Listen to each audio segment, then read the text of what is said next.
This video, we're going to look at Wrath of the Lich King jewel crafting, one of the most popular gold making professions of all time. Well, in Wrath, it's not just going to be popular for gold makers. It's going to be one of the most popular professions overall because of the PvE benefit. You get special epic gems, and they are really good. So there's going to be a ton of people with jewel crafting. Obviously, that's going to have an effect on your gold making potential.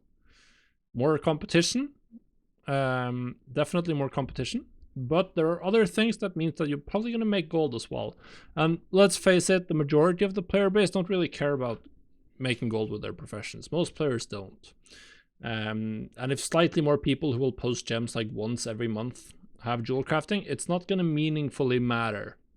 It didn't back then. Jewel crafting was still super popular, and it was still very, very strong for gold making. I think that's going to be the case as well. And you have to remember with jewel crafting, every time you have to spend a lot of time prospecting your ores. And let's face it, most people don't want to prospect. Most people don't enjoy prospecting for long periods of time. Here you'll definitely be doing Serenite ore early on, titanium ore once we get epic gems down the line. But looking at these percentages, you're going to prioritize Serenite ore pretty heavily, most likely, because rare gems is going to be where the money is. Now, one thing that's interesting about jewel crafting here is the Dalaran Jewel Crafters tokens. This is what you use to buy recipes. Use them to buy all of the cuts. So that's a huge change from TBC. This includes all of the rare gems, all of the meta gems, and a bunch of epic rings and necklaces, some of which are going to be very strong. So you're going to want a lot of these. And the way you get them, you can get one per day from a daily quest in Dalaran. He's going to give you one quest per day, and then so you can get one from there. But there's also this quest. Now, obviously, I haven't tested on beta, so I'm not sure if this is implemented at the start. I think this maybe was added in a later patch. But if this one makes it in at launch, then you can turn in titanium powder. This was a catch-up mechanism, so I'll be surprised if this makes it in. But if it does, then it's going to be fantastic. You're going to slam titanium powder, which you do get from prospecting, I believe. From prospecting titanium ore, you get them all the time. And that's going to be what you do. Prospect titanium ore, turn in titanium powder, and you can get one token per turn in of 10 titanium powder, which is going to be about 20 titanium ore prospected. So obviously that's going to be expensive, but you're going to get some gems back, some rare gems back, but most likely you're going to be sinking a lot of gold in if you do it this way. But you don't have to buy recipes for gold. I was buying recipes for several thousand gold potentially at the beginning of TBC, and that paid off because getting these recipes early on is super popular. Everyone wants the correct gem, like particularly the red gems. They're selling for a lot of gold early on. So it's going to be interesting. If you only have the dailies, that's going to mean that there's very limited competition early on. People can pick one red gem after 3 days, and that's it. Then you have to wait a couple of more days before they get the next one. So pick the right one, you'll be alone. Obviously, early on, you want to focus on the red gems. And then you want to get at least one cut for each of the other colors, so that you can actually use all of the gems you get from prospecting. But the red gems is going to be where most of the money is. That's pretty much always the case with the gem system that we have with the colored gems and the sockets and stuff. The red gems just have more straight throughput damage or healing power in them, essentially. So that's the main thing. This is also where you get the necklaces and rings, and as I said, some of them are very good. So they're going to be pretty important. I don't remember exactly which, but I know that some of these are previous, and there might be demand. It's a little bit uncertain. These don't require Titan steel bars. So these are probably going to be very popular because they are not that hard to get the materials for.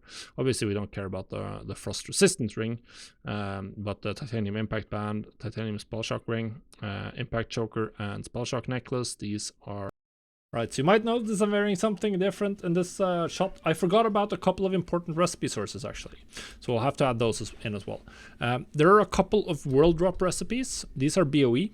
The most relevant ones that I would keep an eye out on the auction house is the Etched Monarch Topaz and the Inscribed Monarch Topaz. Strength and hit and strength and crit. And then this one, the Strength and Stamina Sovereign Twilight Opal. And then also these meta gems. I haven't looked deeply into what meta gems are best, but all of these are potential ones. The other ones are less good in my opinion. Then there are some that drop from the end bosses of heroic dungeons. You pretty much just want to do heroic dungeons, so this makes it very advantageous to have jewel crafting on your main, of course. You can't really impact the drop chance, just do your heroics and you should get some of these. There are some potentially pretty good ones here, but you can't really target them. And then there are these couple of gems right here that drop from mobs in the Storm Peaks. I would probably be looking at potentially the Accurate Monarch Topaz and the Fractured Scarlet Ruby. I don't think parry rating and stamina and the crit and spell pen are going to be that good. And lastly, there's one super important reputation recipe. This one right here, the Ruined Scarlet Ruby, which requires Exalted with the Kyrian Tour. Now, there's actually not a Kyrian Tour reputation guide yet. They haven't made one. Or maybe they have. Oh, they have. So you will want to farm Kyrian Tour reputation as much as possible. So that means doing all of the quests in Dragonblight, doing all the stuff in Brian Tundra, and just utilizing the dailies, jewel crafting dailies, give rep, commendation badges, all of the stuff. So yeah, just farm these early on. Probably the best one to use your tabard on as well, because that recipe is just incredible. This is one of the best gem recipes, the spellcaster one. And if you can manage to be the first one on your realm by just going absolutely extremely hard on rep, then you can make a lot of gold with this one. So yeah. So that's it. You have to be ready with the dailies, and if the Titanium Dust quest is in at launch, then that's going to be fantastic. And as always with these markets, the earlier you are, the better. I believe the daily quests unlock at level 77. I think you have to be level 77 to get these, to pick these up. At least it's possible you can do it at level... No, maybe they're tied behind profession skill. I don't actually remember. I should have looked that up before the video. But either way, having this on your main is going to be an advantage, because then it's faster to fly out to the mobs that you have to kill. You have to kill for this one, you need Rykul amulets, you need to go kill Rykul. If you do this on a level 70, then obviously you have to go back to the starting zones, which is quite far from Dalaran, so that's going to waste a lot of time. But still, it's probably viable, assuming you can unlock the dailies without leveling. Because you can just have your Hearthstone in Dalaran, fly out to whatever zone you can need to kill a mob in, kill the closest mobs until you get the drop, and then Hearthstone back to Dalaran and turn it in. And you don't have to do anything until the next day. Yeah. Get to market quickly, get 1 or 2 red gems, and then you go and get 1 each for the other colors. Focus on the most important ones. Haste, hit rating, always very popular for the yellow ones. And then the same stamina and an offensive stat for purple is generally the play. Orange can pretty often be good, both combinations of agility hit or spell power hit or damage and hit, damage and crit, damage and haste can all have potential. Green gems are the worst ones, and one of the worst ones in my opinion, so we'll see what we can find there. Just get anything that sells with green gems. Yeah, I think that jewel crafting is going to be fantastic for gold making, even with tons of people doing it, because honestly, just people don't care about prospecting all day, and they're never going to, which is why I think that it's going to be great. So I'll be focusing on jewel crafting a lot early on. Definitely keep on top of your jewel crafter tokens daily. It's incredibly important. You need to do it's several hundred dailies to unlock all the recipes. So it's going to be a very limited market for any given recipe. Of course, there's a small subset of the recipes that are super important for gold making. Not all of them are. So focus on the big ones first, and the most important ones like main stat, spell power, stuff like that. You can ignore stuff like parry, dodge.